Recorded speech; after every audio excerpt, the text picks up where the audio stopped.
I'm Aboriginal. My people. Everyone has a story. School people. 12 man, sorcery man. We've been storytellers for so many I generations. live and breathe to do those things. I need you to tell me the story. I thought this was a great opportunity to partner and build something together. Sparks, which is a partnership with Playlab Theatre, where we run a full year's worth of activities to help support new First Nations writers to create a new piece of work. We've had people who have had a play in their brains for 20 years, and we've had people who have never seen a play before but thought it might be something interesting to investigate, because the only way that you know if playwriting's for you is if you try it, and that's what Sparks is here for.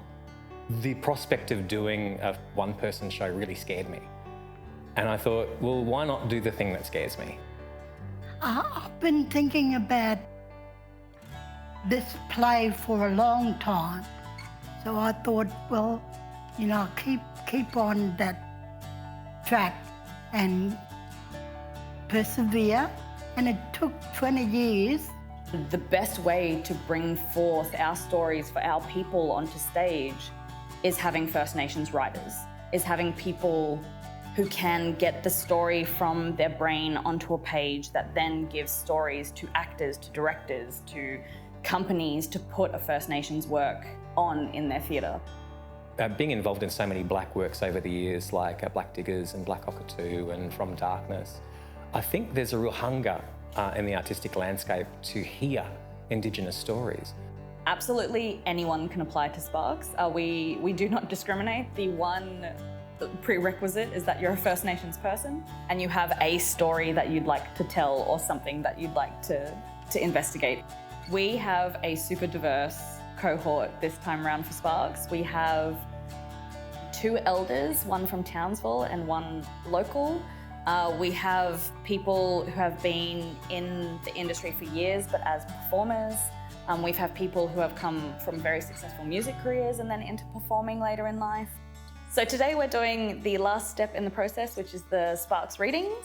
So this is 10-minute excerpts of the play in front of audience members from community and in and around Brisbane. So my script is called Can I Call You Mum and Dad? And it's got to do with my very first memory as a child. And the whole script is a one-person autobiographical show. And it's about how my mother and father, my biological mum and dad, were separated by racism in the 70s. I've remembered that I'm different. I'll ask her this question. Nan and Pop, can I call you Mum and Dad? I grew up under the Queensland Act in Warrabinda Mission. And so we was always looking for a better life. The dispersal of so many Aborigines in this land was enormous and continued in this nation since Cook landed here, putting them in chains, jars, museums, etc. So many families lost each other. That was good. It was good, the whole experience of it. I felt a bit squirmish. I thought the audience response was really great, really useful. I'm really pleased that I can call myself a real playwright, almost, on the way. It's something very beautiful to see it go all the way through into a production. I think that it really proves that what we're doing is important and can make a difference. And seeing the impact that something as simple as, hey, we've got an idea for a First Nations playwrights program, to then have a full audience, to then see sets and actors and lights and all the magic of theatre come all the way through, is something quite dazzling.